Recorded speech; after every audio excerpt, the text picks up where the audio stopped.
I realize flexibility is something you have to be intentional about developing. The number of injuries that people have because they lack flexibility, or maybe they focus so much on their strength, but they didn't really ever build in flexibility when sudden things happen or unexpected things happen, especially like when I'm out hiking and stuff. Like, you may step on a rock and your weight shifts a different way, and that's where kind of like your flexibility and stability come in to be able to help you avoid being injured.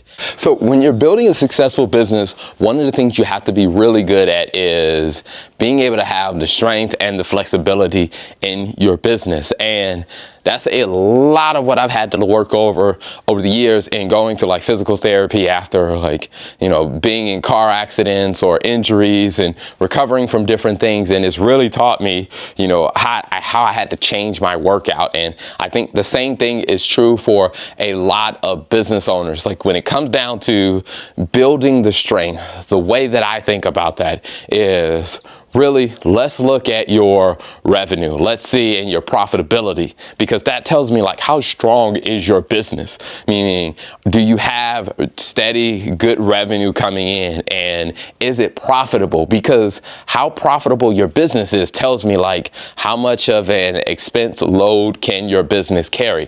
Because, for example, if your payroll is $100,000 a month, but on the other hand, your revenue is only $70,000 a month, then I would probably say your business isn't strong enough to carry the payroll costs, nor is it strong enough to carry all the other costs that is going to come. So I think about it that way, is like, is your business, does it have the upfront strength to be able to lift the load of the expenses?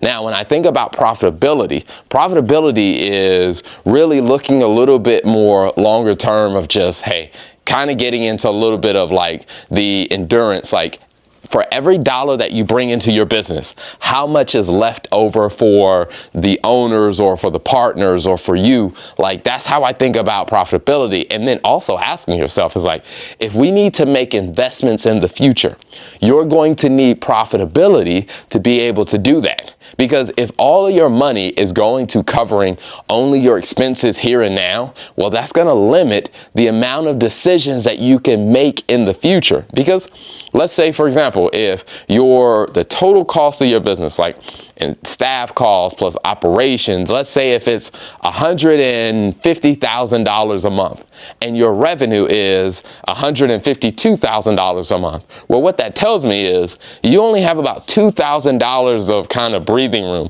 which limits the amount of decisions you can make today to invest in your future. Because if you had to go out and say, hey, we need to hire someone else on the administrative side to help the business function and flow more efficiently, well, you're not going to be able to make that investment because you don't have enough profitability to actually make that strategic decision. So you do want to look at those things as like, first, what is our revenue? Do we have the upfront strength? And then we want to look at our profitability.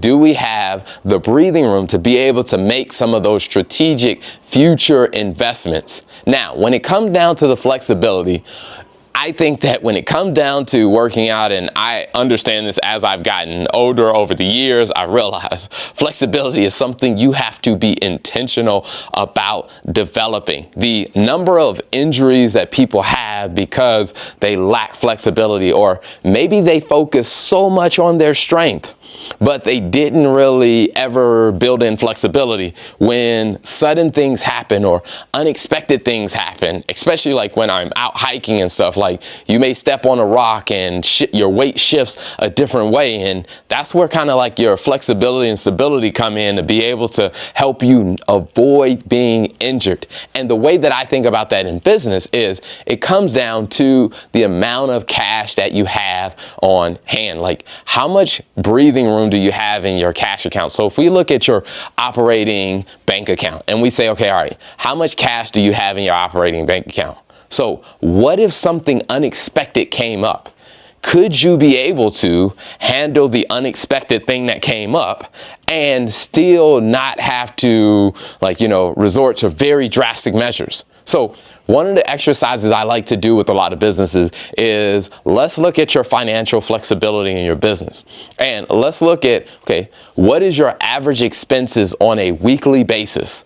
And if we take that number and we compare it back to how much cash do you have on hand, what that can then tell us is how many weeks worth of cash do you have on hand? So let's say, for example, if the amount of money you're spending on a weekly basis, I'm gonna use a hypothetical number and say if it's $10,000 on a weekly basis is on average what's going out the door. Well, if you only have $30,000 in your operating bank account, what that tells me is you have about 3 weeks worth of cash on hand. So if something unexpected came up, then you can probably handle it. If something unexpected came up, 1 week, or something unexpected came up, in 2 weeks. But if something really, really big came and you only had 3 weeks worth of cash on hand, then you're probably going to be in a pretty tight or awkward situation. And then we got to start looking at, okay, all right, if you don't have the cash in your operating bank account, let's start looking at, do you have access to cash? Meaning, if something really big came up that was unexpected, do we have access to like a line of credit? Could we go get the cash from somewhere? Or do you have relationships with potential investors or partners to be able to access the cash necessary for you to handle the unexpected thing that came up? Now, of course, you don't want to live and operate your business while completely stretching yourself and completely relying on those backup sources of cash. You do want to get back to the point where the upfront strength, meaning the revenue and the profitability of your business, are strong enough to carry whatever it is, the decisions that you need to make in your business.